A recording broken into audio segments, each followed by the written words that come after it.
Hey everybody, welcome to our Wednesday mentorship call. So, I want to shout out these people once more who are on a consistency streak. And let me explain one more time what this actually means. This is not a month graphic, and this is not a top enrollers graphic.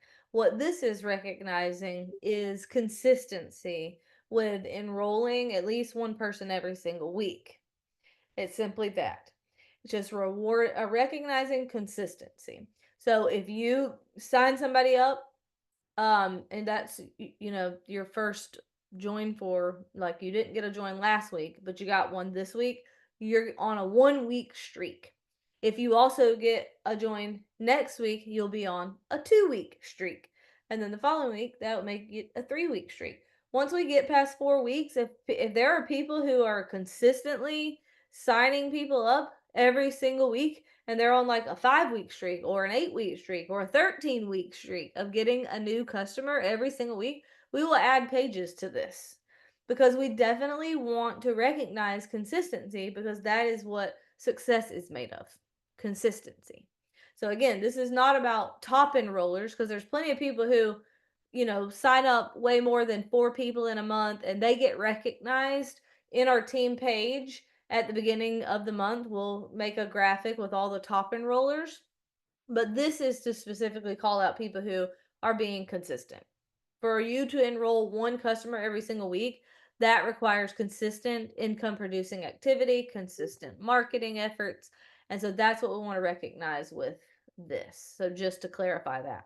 We also have a consistency streak with developing a level 1 rank up. Currently, all that's on there is the people who had a level 1 rank up in July, but once August is over, we will add on to that. So we'll have people who are consistently having level 1s hit a new rank.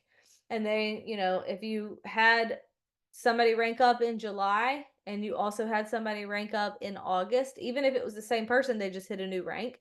As long as you have a level 1 ranking up in that month, your streak will continue, and we'll make one for rank ups. This is for joins, but we'll make one for rank ups too, for developing people.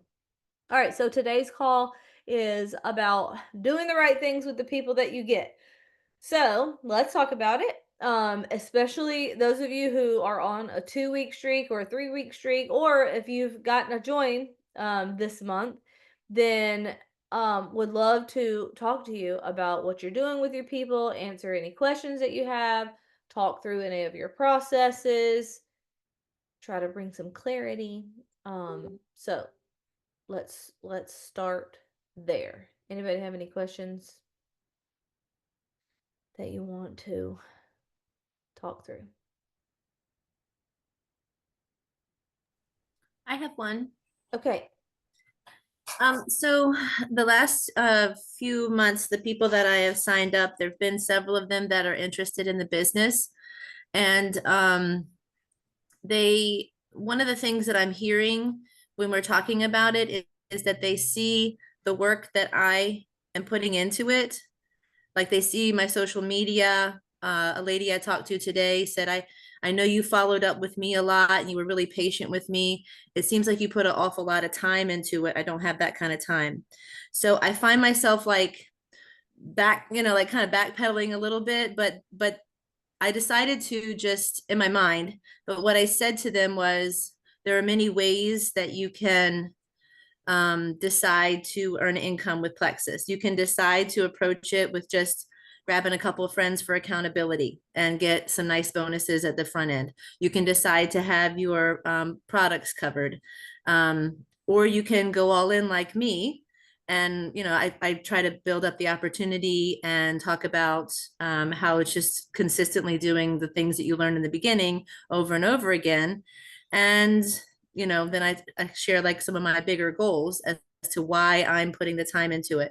But it's just kind of like, I didn't quite know if that was the way to handle that. I mean, yes, I'm not going to downplay that I am putting work into it.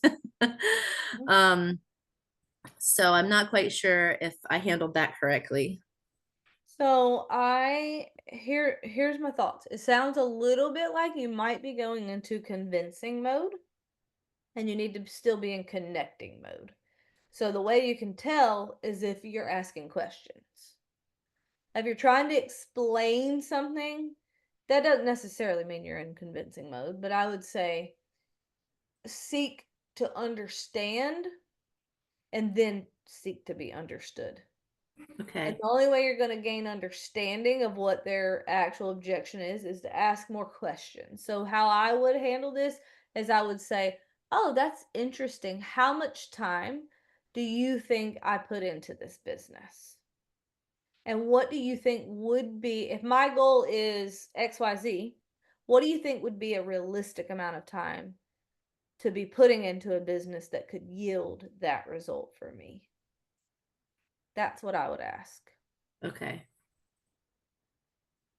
And then I would ask them what's their bigger vision. Like, if in their wildest dreams, what would their life look like? And if that was truly, if they truly believed that their wildest dream was possible, how much time would it be worth to them to put into it to build that? Okay. Thank you. I'm writing down. Good Did question, you Autumn. say, can I ask a question of that? Did you say, what do you feel is a realistic time for them? I think both, well, they're, so Autumn is basically being accused of putting a lot of time into her business.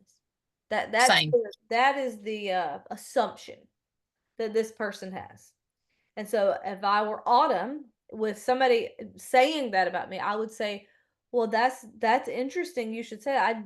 I do work hard. I believe the Lord wants me to be diligent in whatever I do. So I do try to, like, I want to consider myself a hard worker. But my dream that I'm working toward, that I know that Plexus is going to help me bring about, is XYZ. So I'm just curious, if your dream was that, how much time would you think would be, warranted to build that dream?" And then see if that matches like what you're actually putting into your business. Because you're probably not putting as much time in as they think you are. And they have no clue how much time you're putting in. They have no clue. All they see is you posting and then you following up with them. How much time would it take to write a post and send a follow-up message? They don't know how much time you're putting in. They're just assuming things. So that would be the first thing I would respond with, but then I would ask them what their wildest dream is, like what in the, if time and money were no object, what would their life look like? And if they really truly believe that that was possible, that there was some opportunity out there that could afford them that dream and like bring that vision to fruition in their life, how much time would it be worth to them to put into it if they truly believed that their vision was possible? And then I would, if they ask, I mean, if they answer that question, then I would continue with I'd have more questions. I would be like, well, that's very interesting. I think God puts dreams in people's hearts for a reason. And then he provides opportunities. Are you open to taking a look at one? And also, if they're giving the busy objection, I mean, I love, that's my favorite objection to get, because I firmly believe that the busiest people are the most successful at this. When you're busy, you're generally a productive person. Like, you're not somebody who just wants to sit around and watch TV all day. You got things going. You feel like you have fruit that needs to happen. Like, you're trying to produce something if you're a busy person. So when people say that they're too busy for this opportunity, what they're actually saying is, I don't see that as a valuable use of my time yet. That's what they're saying. Just like if they're saying, I can't afford the products, there's very few people who couldn't actually pay for the products if they really wanted to pay for the products. It's just that they don't see that, they're not willing to give up something else that's more valuable to them at this point in their life than the products, right? But if they perceived value in putting their dollars toward these products, they would find a way to put their dollars toward the products. So it's the same with time, the time objection. When people say, I don't have time to do all that, they're saying that wouldn't be worth my time. They don't see the value. But it's not true that they wouldn't have enough time. People make time for what they want to make time for. People put their time toward what their priorities are. And so if they're working toward their vision in some other way, and they perceive that to be the most valuable use of their time versus this, that's understandable. But just perceive when they're saying, I don't have time to do that, what you're doing, just know that they're not, that's not true, that they don't actually have time. They do have time, they just don't believe that this is the most valuable use of their time yet. And so the real objection is, I don't believe in your opportunity yet. That's the root of the I don't have time objection. Does that make sense? All right, great questions, y'all. What else? I have a question. Okay. So I have this potential business builder, who she's not a customer yet, but we've gone back and forth quite a few times. She is like a fitness Christian influencer type account. She definitely isn't like influencer like thousands and thousands, but she's got a good amount of following and she just adds a lot of value.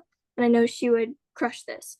And I've told her that straight up many times. I'd have to scroll back and see all the details of the conversation, but I have shared the compensation plan video with her. The It's like the 9-minute one. But most recently, her objection has been that she said, so I invited her to the detox and she said, does it cost? And I said, no, yeah, so the only investment is in your own wellness pack or your own wellness products that we pick out for your specific goals. And she said, I'm not sure I'm in the best place financially for that right now. I'm currently in the process of moving. And previously we had a long conversation on the phone too about the business. And so she knows like where I'm at with it, and the offer is always available to her. But she still brings up this issue of the finances. So she's kind of telling me that that's a pain point still. I said, oh, no way, where are you moving? Are you staying in the same town? And I said, I can understand, girl, that's another reason why you really should consider this income opportunity. You know, I'd be happy to handhold and show you exactly what to do, but also keep it authentic to you always, just saying. And she said, I know it's just an investment and I don't know if I would really get anywhere with it. That's my fear. And so we have had a very open line of communication. I've been very bold with her because she's just a straight shooter, like she's a goal setter. So I just tell her straight up, I'm like, yeah, I guess you won't know if you don't try. Haha, but that's valid considering your past experiences with referral links and discount codes not getting you anywhere. Because she did tell me that she's had influencers in like different companies approach her and ask her to put a code in her posts, and they haven't led to anything. And that's very different than what we're talking about here. I said, however, we have proven systems, and even people with less influence and grit than you have are following systems and it's working. So I'm confident that if you're willing to be coachable or if you're willing and coachable, then you will get somewhere with it. And I mean, yeah, you could totally choose to not try, but also at that point, fear wins and you don't know what could have been. What else is behind the fear, do you think? Is it like fear of failure? And she's just said, fear of investing money and losing it. I'm not afraid of failure. I'm a big risk taker, but I've gotten myself in trouble because of that in the past. And I said, okay, I see. Well, the good thing is you don't lose any money because you're getting supplements, not buying into any big mentorship or having to buy in bulk and sell items. Like in some companies, like sell items in bulk, like in some companies. There is a 60-day money back guarantee, so you can actually get your money back if you're not satisfied. And I can tell you are a big go-getter. So kind of validating that. But I do feel like based off what you guys just were talking about, I kind of went into convincing mode when she had expressed a fear. And I was kind of more like factual. So what do you suggest that I do from here? Or that I should have done differently? Great question, Madison. Thanks for sharing all of that. Okay, so all that context is really helpful. So I think this is another example of like what I was saying earlier about don't try to convince too soon. I think you tried to convince her too soon without asking enough questions. So when she said, yeah, I just don't really think I'd get anywhere with it. That is like you started trying to convince at that point, and what Mm-hmm. you could have done is said, interesting. Tell me more about that. What makes you think that you wouldn't get anywhere with it? Why would you, or what do you, I would ask that, but I would also say, what do you think it would take to get somewhere with it? The people who do get somewhere with it, what do you think they have that you don't? Or what do you think they might do differently? What do they do to get somewhere with it? And why do you think Mm-hmm. you can't? I'd be asking a lot of questions like that to kind of reveal the fact that she's lacking belief in herself. Mm-hmm. And then I would share stories with her of people who are just like her, who are in fact getting somewhere with this. So that's another thing. I would use Mm-hmm. third party validation because right now it's just like the back and forth is just like your it's almost like your word against hers. And Yeah. like I appreciate that she's engaging with you. She obviously has respect for you because of the connection Mm-hmm. that you have formed with her and the rapport you've built through your content, which shows your character. So I think all that is excellent. But I think what's needed is just more questions to get to the root of the matter, get to the heart of the matter, which is her lack of belief in herself, and then drawing out her why. So Mm-hmm. I would ask her if what are her wildest dreams? I mean, you don't have to say it like that. Make that sound authentic to you, but I truly believe that God puts desires in people's hearts Mm-hmm. and then provides ways to go. And it's like that proverb that says it's the heart of a king, it's the heart of God to conceal a matter, but the heart of king to search things out, or something like that. I'm probably murdering it, but anyways, it glorifies God when he puts a longing in our heart, and then we do the work to produce the fruit. Mm-hmm. And So she's not afraid of, oh, sorry. yeah, go ahead. What were you gonna say? I was just saying she's not afraid of work. I mean, she's like Yeah, clearly. Yeah. challenging herself on purpose to do a marathon that she doesn't want to do. Like she's a go-getter. I So I think know it's all of not your the work. analogies with her need to be fitness related. Are you into Okay. fitness at all? Mm-hmm. Okay. Yeah. Not So as much as her, you but like to yeah. work out and stuff? Yeah. Mm-hmm. Okay. Have you ever researched like what it takes to build muscle or get leaner and burn body fat and like nutrition and how all of it relates? Not extensive research, but general. Okay. Yeah. All right. So whenever possible, I would try to talk to her in terms of fitness. Just so you know, this is how I've always talked to Christina. There's nothing that's gonna click in Christina's brain like a fitness analogy. Whether Mm-hmm. it's spiritual, business, like it doesn't even matter what point I'm trying to make. If I can bring fitness into it, the girl understands fitness. And there's so many parallels. So exactly what you just said about, oh, she's not afraid of hard work. No, she's not. If she's into fitness, that's the definition of hard work. It's the definition of getting out of your comfort zone so that you can improve yourself. You can Mm-hmm. improve your situation. So all of those principles that make her a like love fitness, they all apply to business. So I would definitely be speaking to her on those terms. But again, I wouldn't be trying to convince her too soon. I'd be asking more questions to connect with her heart and just kind of uncover what's really holding her back, which is a lack of belief either in herself or in this opportunity. But there's more questions that needed to be asked here.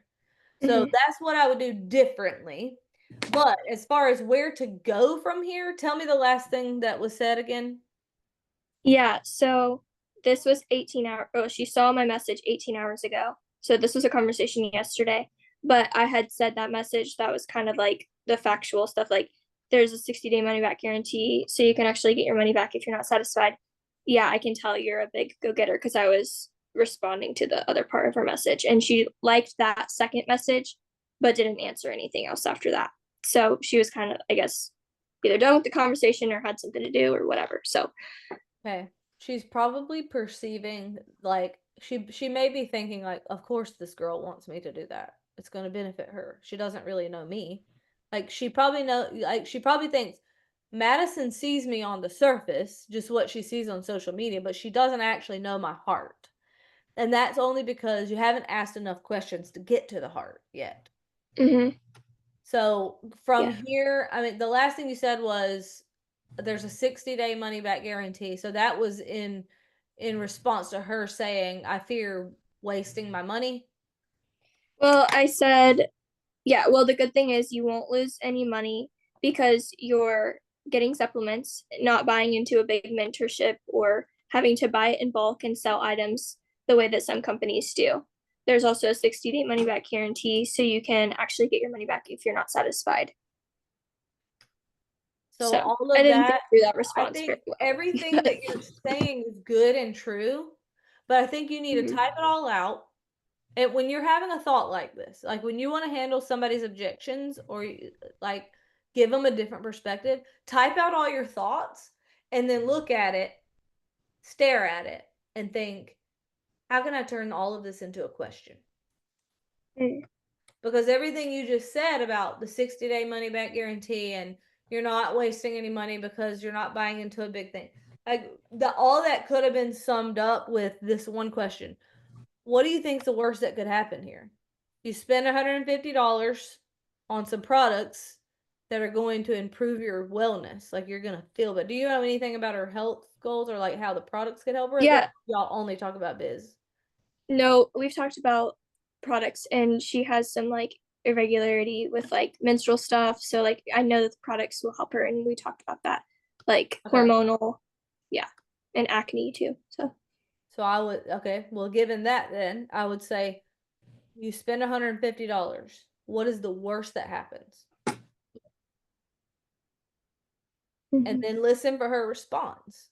Because she may say, well, I waste money, it doesn't work, I wasted money.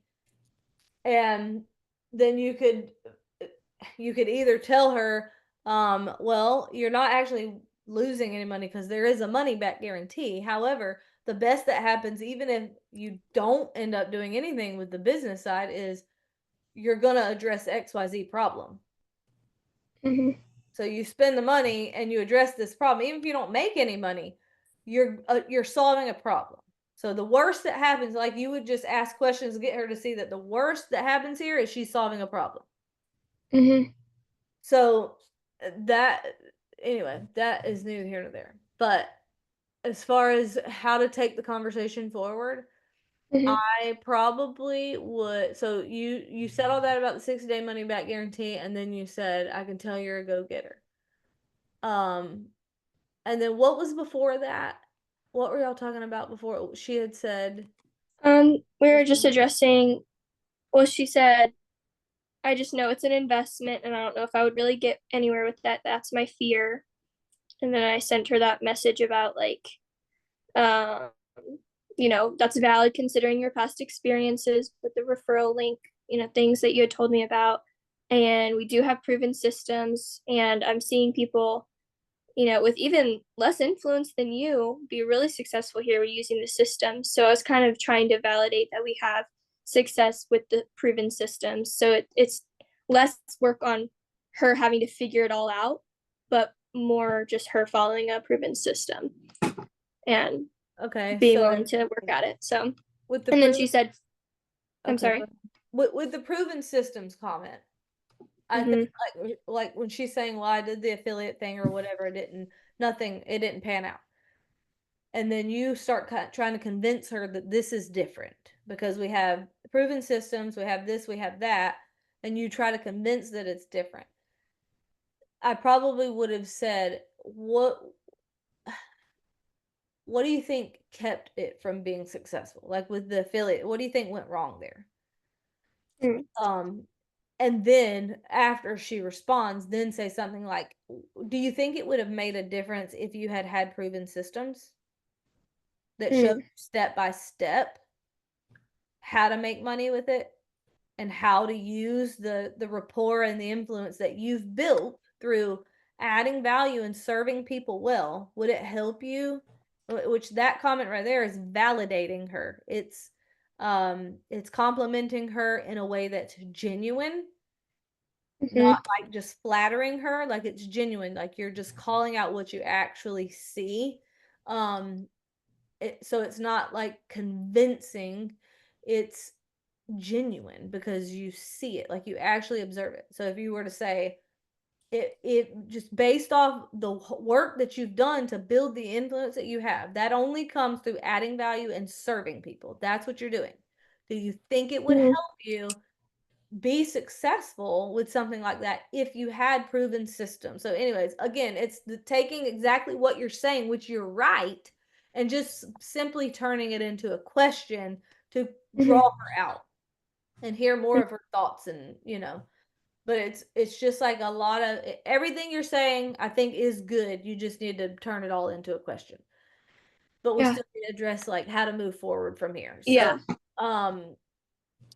I probably would wait a day or two and then just say, hey, I promise I don't want to bug you, but I just keep feeling this little nudge, and I apologize for probably trying to, like, if I'm coming across as trying to convince you, just know that I'm still learning myself, but I want you to hear my heart on this.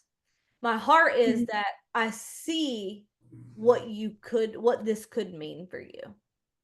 Because this person over here, I see other people who are just like you, that it's transforming their lives. And I just want you to know that with your qualities of XYZ, I know that those are ingredients for success here. And if you're open to continuing this conversation, I would love for you to like, and then I would insert some kind of next step, whether it be, I don't know, it could be Christina and April and Abby's event or after Hawaii, but that's several weeks from now. But they're gonna do an opportunity event called Be That Girl. And but so maybe you say, I would love for you to just follow along with these fitness friends of mine as they're in Hawaii. Maybe have her follow Christina or somebody that you think she would relate to who is going to Hawaii. Like, I would try to inspire her at this point with somebody she would relate to. So if it's fitness related, I'm trying to think of some other examples of Jules who are really into fitness. I mean, I post about fitness sometimes, but it ain't like my brand. Anybody know of any Jules whose brand is fitness related besides Christine? Jill Renfro, Angela, Angela. fitness that I would let my people follow. And it doesn't even have to be fitness. It could be some other aspect of who she is that she would relate to. Is she a mom? Is she a Christian? Like, do you have any idea like what type of person she aspires to be? Yeah, I mean, she obviously really wants to impact a lot of people and use fitness as a way to do that. I believe she just got her personal training certification. So definitely fitness. She's not a mom. I think she's single. She's about my age. So, Okay. yeah. All right. So I really think that she would love the detox challenge, but would you say that I shouldn't push that right now? As far as like encouraging her to take that first step, or Yeah, the moving is the thing that holds me back because it's a timing issue with starting something new. Like, people only have so much capacity, and when you're moving, it's really not a good time to start something new. So I would try to keep the conversation going, but I would respect the timing on that. You want to say something, Christine? Can I add something right here? Yeah. If you were going to try to use the detox challenge, what I would try to do is not introduce something new as far as gut health, hormones, things like that. But if she is into fitness, she is somebody that I probably would say, hey, the timing's probably not quite right for me to explain to you exactly everything Plexus has to offer. But I know with you being in the gym, you probably are having a pre-workout. You're probably using energy drinks. We've got this drink combo. It's actually at a massive discount right now is the only reason I'm bringing it up. Thought you might love the detox challenge. This would be something that's going to fit into what you've got going on already. So it's not anything new. Just tossing that out there. And then I would just briefly mention it. And then I would go, in the meantime, how's the move going or whatever. Like I would take it back to personal, but you could just let her know because she is already hydrating. I mean, if she's an athlete, she's already hydrating. That wouldn't feel like I got to go learn about probiotic and enzyme. Like that would just because of the timing. So that is an option. Yeah, that's really good.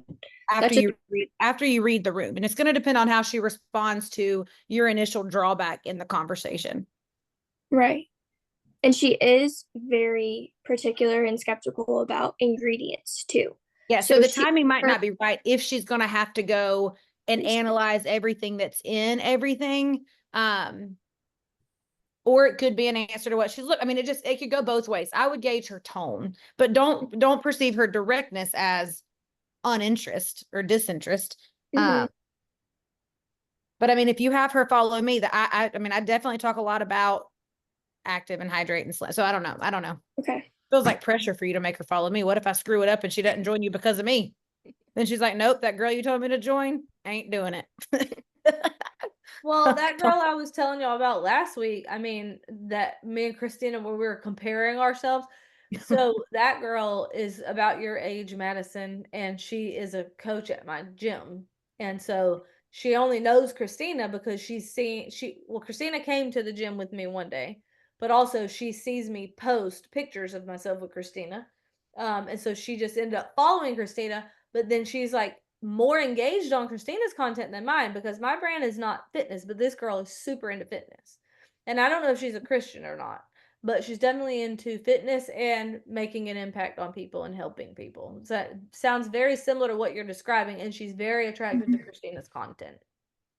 Okay. Well, I'll have her do that. What are your thoughts on what Christina said? Does that feel authentic, or does that feel like the timing might, like, do you have like kind of a check in your spirit about it? I don't know. I feel like sending a voice message so she can hear my heart and kind of going with the approach that you said first, like maybe tomorrow or the next day, and just saying, kind of revisiting the fact that I was kind of convincing and just share my heart that isn't my heart. And my fear is that she may think that I'm trying to convince her, but my heart is that yada yada. So I'm gonna go back to the recording and try to piece a voice message together and plan it out before I send it. So I think the next step really with her would be to inspire her. And that would be the approach that I would take then. Like, I don't think, for me personally, like Christina would approach this very differently. You just heard how Christina would approach it, and that would be so authentic to her. And I think you should do what feels authentic to you. What would feel authentic to me is to not try to sell her in it. Because I would like hearing what you're saying, everything in the conversation so far sounds like you've already tried to sell her multiple times and you're just getting resistance because you haven't actually connected with her heart of the matter yet with asking the questions and stuff. So what I would try to do, me personally, I'm not saying this is what you should do. I'm saying hear Christina's perspective and know that's authentic to her. Hear my perspective and know that this is authentic for me. You may be somewhere, pick bits and pieces of both. Do what feels authentic to Madison in this situation. But I would try to inspire her. Respect the timing of her moving. Definitely, I loved how that was one thing I wanted to call it. You did do well. You asked questions about her life when she said, I'm moving, and you asked that was you connecting with her and caring about who she is as a person, like what she's got going on in her life. But I would try to inspire her by saying, hear my heart. I'm not trying to convince you. I really think this could change things for you. Go follow this account and this account. These girls are going to Hawaii. They're no different than you. I just want you to see. I just want you to see and tell me what your thoughts are. And then after Hawaii, you invite her to the opportunity event. Okay. Yeah, I agree. And just to clarify what Brittany said, you have to do what's authentic. And the reason that that would feel authentic to me, depending on how she responded to that initial message, I think you need to go do what Brittany said. Even if I were you and I were going to do, I would go follow Brittany's original suggestion. It would depend on how favorably she responded with whether or not I did a slight pivot toward product. Because you have tried to convince her on the opportunity, but you haven't Mhm. necessarily opened the door yet for the products, it doesn't sound like. But No. sometimes I'm willing to leave that sell on the table for products if I Mhm. really want them to work the business, because I'm not really interested in getting a quick sell for her for products. I want her to come work this business with me. And so Mhm. what I need is I need to establish trust. And so you just have to be careful to not break trust by saying, okay, well, you don't work the business, come buy these products instead. It's a very tender transition and one that you just kind of have to, like, again, you have to read the room. So with the Mhm. long game in mind, yeah, exactly, Michelle, with the long game in mind. I mean, that's exactly, but my new girl, Katie, that just joined, same situation into fitness, knew she'd be great. All of these years, I have just let her be without, because until she was ready to run with the business with me, I just wasn't interested in, I just wasn't. She already had her thing going on. And so when the timing was right, it was right. So Mhm. yeah. I love that point, Brittany, about do what feels authentic. There's nothing that feels worse than me trying to go and respond to somebody in a Brittany voice. Like, how would Brittany respond? And then I'm trying to like dress myself up. I even did it as a new Christian when I was trying to pray, y'all. I'm not kidding. I think I might be slow mentally. I've realized that in recent years, but I would even try to pray like Brittany prays. Like Anthony and Brittany, when they pray, they're very reverent. And so so I would try, and I would want Brandon to pray like Anthony, and I need my kids to sit up straight and pray like Noah. And then I'm just like, Like, this no. is ridiculous. This is ridiculous. Like Noah gets all like fancied up when anyway. So I don't That's know. It's hilarious, these observations, because I had no idea your yes. perception of these things. So this is quite comical to me. It is. And it's just comparison. And I'll do the same thing, like how quickly Brittany's kids get up and clean the kitchen. I'm like, my kid, I'm about to beat their tail. And it's just like, we can be authentic. I Oh, mean, how it's many times okay. you think I done beat my kids' tails? So I know you that's beat their why they tail. jumping up. But what I'm saying is like, well, you can pick your heels, you can pick your battles, like it's okay. So now it's just like when I try to pray in my own authentic voice, but y'all, I'm about to be 40 and still just figuring out my authentic voice. So I want everybody to hear what she's saying there is, if you're not Brittany Howard, or if you're not me and you try to take a direct approach, what you're going to come across as is a total a-hole. Yep. You're going to come across True. as self-focused.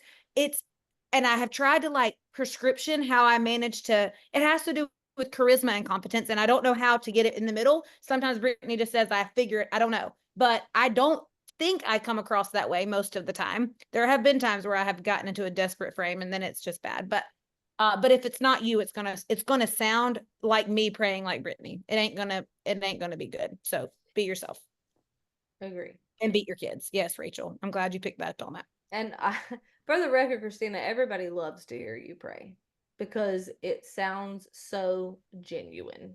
There's nothing like you don't like. I think if we have a reverent tone, just know that's probably a learned behavior. Yeah. And you don't feel the need to do, like, you're not buttoned up with it, like you just very raw, and it's just very genuine. It's who you are, and people love to hear you pray. So that's Yeah. my first thought. But the other Well, thing it's is, just the difference in your King James version and I am. Have no, y'all seen? I'm I'm just absolute. kidding. I'm not the King James version. Take it back. You're Take not. it back, right? I I'm take it back. offended. I do take it back, but I do know you know how to read a King James Bible. So every now and again, I'll open one to see if I've gotten there yet. And then my daddy gave me one when I was in 5th grade and wrote a I note in don't it. own a King James Bible. Yes, I don't how even own one. well, how come you shared a scripture the other day in King James Version? See, this is how crazy I am. So I'll be like, What oh, there she goes scripture? with King You James mean one I Version. copied from the Bible app? What are you even talking Oh, about? maybe. Well, so do you read your Bible app on King James No, Version? ma'am. No, Oh, I just use it for my plan to check the oh. box because it Well, gives me see, dopamine hits. this is how deep comparison runs. So I'm like, let me Yeah. go get my King James Proverbs. Let's see if I can understand. Still no. Still I can't. I still can't. So Oh my gosh. comparison, y'all. It's Comparison. definitely comparison. That thing is ridiculous. I know I'm ridiculous. That's what God thought the first year I tried to pray. I'd be like, Holy Father in heaven, hallowed hallowed be that. Is it hallowed or hallowed, God? I'm not sure. Can your name just be that? And but it's better now. Brittany, you're great. I just want to be like you. What's wrong I with think you're great, and I would like to be like you, but instead we just have to be ourselves. And that's why he said in that whichever book it is we're reading like 8, but whichever one said that the most courageous thing you'll ever do is be yourself, that's why they said that. Yeah. All right. So I wanted to also validate what you said, Christina, about if you are trying to be direct, but you're not really a direct person, you come across as an a-hole, as Christina said. The flip side of that is if you're not generally a direct person and you're more of like a relator and a deep connector type of person, I mean, if you are a direct person and you're trying to come across like you're not, if you are generally have a tendency to be direct, but you're trying to be less direct because you think that less direct is going to get you some result that you want, then you just come across as fake. You don't come across as an a-hole, you just come across as fake. So neither are good. Neither are good. Just be yourself and do what feels authentic to you. I think Madison, pray about this girl and see what the Lord puts on your heart. But I think you are probably on the right track with just going back with a voice message to share your heart and then probably inspiring her. But that's my thoughts on that. That's a good plan. Thank you. Okay. Keep us updated Yeah. on how it goes. I will. I will. It's been a I'll- long time coming with her. We've been talking for a long time. So Well, I love that you brought so much context to this call. Like you knew you wanted feedback on that, and everybody, the chat is like, so everybody was so blown away by the whole interaction with you too. So I think that as you're creating problems for yourself every single week, there should be a note in your phone for like questions for a Monday mentorship or questions for a Wednesday mentorship, because that's how people are going to learn. And if you can come prepared like you did, Madison, with the whole flow, you saw how Brittany could literally jump right in because she had enough information. I think I'm looking at the chat, y'all. I see y'all asking about how to know what questions to ask. I truly think that comes from knowledge. It really does. It comes from knowledge of like how people work. And also some of it comes from experience. So, and then a lot of it is just like doing exactly what I said. Like, look, like whatever it is you want to say, type it all out and then just stare at it before you hit the send button. Don't be in a rush because you can't, like, the goal here is not to be efficient. The goal here, you can be efficient with things. With people, what you have to do is be effective. And so we're not after efficiency, we're after effectiveness. And effectiveness requires intentionality. So type out everything you want to say, stare at it. As long as you need to stare at it, like close your eyes, visualize that person receiving this from you. Like, what does that person need? What might they be thinking or feeling on the other side of that screen when they're reading through this? And how can you take all of these thoughts and turn it into questions that would have that person perceive, oh, she's very interested in me. Think about how infrequently, if that's even a word, people get asked about themselves. It's just not normal. Like, it's not like a regular thing. I think people do love to talk about themselves and people do want others to be interested in them. But by and large, that's not everyday life for people. And so if you can learn the skill of forming genuine connections with people through caring about them and not just trying to sell them on something. And Madison, I'm not saying you don't care. I know you care. I know that you do. But what I'm talking about is the skill of learning to communicate your care. It's a skill. And it really does involve just asking questions and being interested and then listening. I think maybe I've just learned, like I said, it starts with knowledge, but I've read so many personal development books. It started for me with how to win friends and influence people. I think that is network marketing 101. I really think every network marketer needs to read that book within their first 6 months of starting this business. How to Win. It was written in the 1930s, and it is still a bestseller. It's a classic, basically. So for when it comes to any kind of sales related business. So that book helped me realize, especially just as an introvert, most of the skills in that book don't come naturally to me. And so that book helped me realize, like, even how I was showing up at church. It made me realize that when I was going to church, like I have all my baby, I had toddlers back to back, and they were all like wild Indians that I'm trying to corral.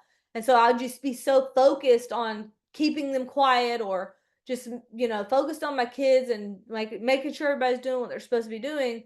And I wouldn't be aware of people around me or anything. Like I just was not focused outwardly. I was focused inwardly. And so I just had to, that book taught me to be intentional about how I'm being perceived by others, and like what vibes I'm putting out there, basically, for lack of a better phrase, but how I'm making people feel. So it taught me to ask questions. It taught me to like show genuine interest in people through asking questions, being a good listener. It taught me how to be a great conversationalist by not talking at all. Because a lot of people think, oh, how do I want people to be interested in me, or I want to be able to carry on a great conversation and, be charismatic or have people be drawn to me. And they think that they just need to be some interesting person. And really, it's just a matter of how interested you are in others. And the more interested you are in others, the more interested they are in you. And that's really how it works. So I think that book will really help if you're feeling like, I don't know what questions to ask. I would say start with that book, How to Win Friends and Influence People. My son Noah also read that. I think he read that 3 times before he left my home. And I can't tell you how many times he's come to me as a 22-year-old man who's climbing through the ranks at Chick-fil-A, and he's just like, that book, like, people need to read that book. I would say that book has helped me as a personal development book, just learn people skills. And this is a people's business. It's a people business. So, yeah, I think that book is a great place to start. All right. Any other questions? We still have like 10 minutes. Brittany, can you address that comment? Melanie said it can feel so awkward to ask questions at first. Feels like I'm being nosy or prying. Well, Melanie, you did a fantastic job at what I heard you say on the mentorship call the other night. You were with that guy at the gas station, and he said something about his health issues, and you were like, "Oh, no way. Tell me more." Like, I market that. Like, tell me more. I mean, that was a perfect example of you being interested. Like you're saying, "Tell me, I want to hear more about you." Okay. So, I mean, does that answer the question? I feel like you already do that.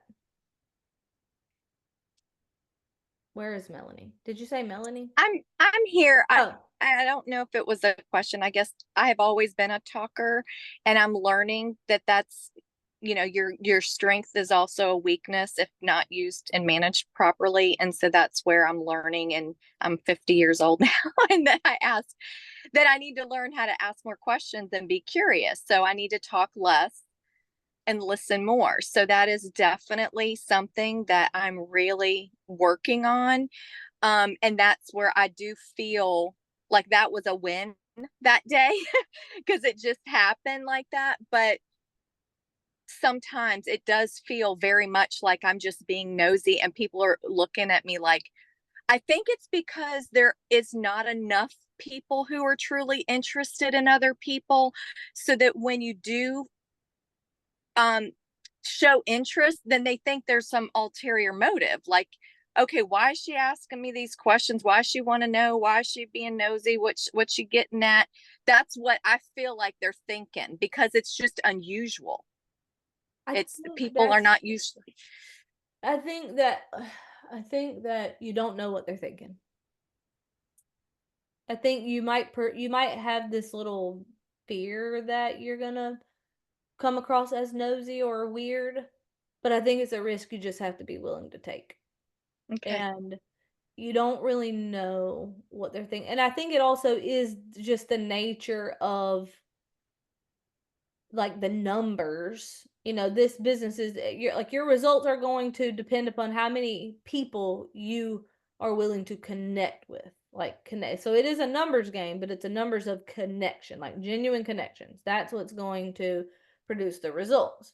And so I do think most people are probably not going to be interested in a connection. Like they may not want to answer your questions or whatever, but there will be some who really need you to be interested, and they really need the product you're offering or the opportunity you're offering, and you'll know who those are. I think that one of the questions that you asked that I feel like is the most like I just hear heart in that when you say, well, tell me more about that. I think that that just feels so like, oh, I just want to know you. Like, just can you tell me more about that? I'm interested. You know what I mean? And so that's helpful. That's the one that I'm kind of hanging on to. At least, like I said, getting my feet wet. And I know as I do it, as I learn, it will just become more natural in how I communicate.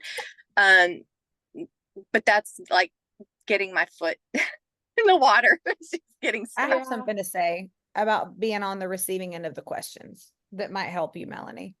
When I met Brittany, not when I met Brittany, when I decided to do this with Brittany, it was weird. It was weird. Like we got on the phone on a Saturday morning and we talked. I feel like we talked on the phone for 4.5 hours. How long was that phone call, Brittany? Maybe an hour. Okay.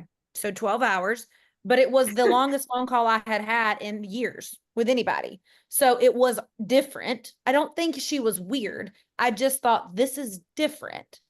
And so, I mean, I didn't keep the conversation going. It was her questions that kept it going. It was like connection questions. I mean, it was all kinds of stuff. And so I was a willing participant. I wasn't necessarily the contributing participant because it was different. It wasn't what I was looking for. I thought, can you teach me how to make money, but also like as quickly as possible without anything that feels fluffy. So I think you're going to have to get to the point where it's okay if it feels different for the receiving person. Because different doesn't mean bad. It just means different. I'll tell you what, it stood out though. It made a massive impact on me. And I just thought what it did is it made me trust her. I wasn't sure that I was going to allow myself to trust her, but it definitely piqued my interest. I was like, that is so interesting. Like it basically made me, it kind of set me up to she's either going to meet, like, is this real? Is this actually how she is? Or is this a one and done? So it caught my attention. And I think that, like she said, for the right people, it's going to make a difference. And even for the wrong people, even if I had left that call and thought, well, that was weird. Like no harm was done to the person being asked the questions of. And I think that's kind of the point of that is best case scenario, she ends up being a rock star for you or a happy customer or someone who you've impacted and changed their life. Worst case scenario, they walk away and think, that was different. But I guarantee even if they walk away and think, that's different, there's still something attractive about it. Even if they say, not interested in that connection, not something I want to have, it's different. And so I think it makes an impact. Almost like, but that was intriguing. Like interest. Kind of like, I wanted to know so many things like, why is she different that way? No one else cares about me like that. Like I'm telling you, it's the longest phone call I had probably had in a decade. And I just thought, did it ever make you feel like she was getting at things because she had a motive? Like, no, I mean, I was about to ask the same thing. I didn't feel like she had a motive. I did feel slightly annoyed because again, it's an hour and it's more time than I had been required to give anyone for anything. So I did feel like part of me, and I had to fight this for years. She would call me out for years. Like, I feel like you're rushing me. You're the first one here. You're the first one to leave. Like last one here, first one to leave. Like I would just rush through every interaction I had with anyone ever. So it did feel unusual. And I felt a little bit like, are we going to end this? But because I was afraid I would end up feeling insecure in the call somehow. If I could, right now she's impressed with me and she wants me to build this, whatever. Let's hurry up and end this before she changes her mind. So I felt that. I didn't feel like she had a motive. And what I thought is, I'm telling you, I thought these are questions of like, what's different about her? And I didn't have enough knowledge at the time to think, oh, is she a Christian? Or, oh, is she this? She must have a happy marriage and great kids. But I did think she has peace in her life because she's calm, cool, and collected and invested in this conversation. That's interested. I'm over here. I got 847 other things I think that I should be doing. Must be nice to have calm. And so there were just things I found attractive about the whole interaction. But it was different. It was different than any other friend I had. And I had a lot of friends, I thought, at the time, and had a lot of coworkers, but not people that cared that much. So what I'm saying is it's okay if the person on the receiving end does think, but I never thought she talked too much. That's the other thing. I never felt annoyed on the phone. Like, will she shut up? Will she shut up? Because she was making me talk. She was making me talk. And I did think, will she let me shut up? Because I just thought, surely I'm boring her to death. Surely she doesn't actually want to hear all of this, but then she just would ask a follow-up question. I'd be like, okay, I guess she does. So this is how the internal dialogue went. So I didn't feel like, can she shut up? I did feel like, I hope she lets me leave soon so that she doesn't see something in me that she won't like anymore. So. Well, that's a great thing too to think about. Like when we have these phone calls, whether it be a three-way, like the initial three-way validation call, what do you call it? Third-party validation, or like the Mary Ann, she talks about getting on the phone or FaceTime for, I do feel like every time I'm on the phone, it goes longer than what it should. But when you're asking questions and you're asking questions about people's dreams, or what they're like, getting into what their why is or what would motivate them to share, and you're asking them and they're sharing, like, you almost don't always have control of the time if they're sharing. I mean, I know we have control, we want to be in control of the conversations, but you know what I'm saying? Like, Brittany was asking you a question and then you were sharing, so you were doing most of the talking, and then she would say, oh, well, interesting, tell me more about that. Well, how many tell me mores you do, like, you're just uncovering, next thing you know, you're on a call for 30 minutes or you're on a call for 40 minutes. So how do you Just a great question, Melanie. I don't do this with everybody, just so you know. I don't do it with everybody. Clearly, I would do that with somebody like Christina or Michelle. Like, these are people that I'm like, these are the next diamonds on my team. So I want to know who they are. I want to know what makes them tick. I want to know what motivates them, what their dreams are. How am I going to serve them? Like, I want to know those people. So I'm not, I wouldn't be that invested in every single person, but somebody I see a lot of potential in, I absolutely would. But I wouldn't, but I also do want to be respectful of their time too. So I mean, Christina had a full-time job, and so it's not like we did that all the time. We couldn't do that all the time. Most of the time our phone calls were not that in particular morning. My husband was hunting with the kids, so I was home alone.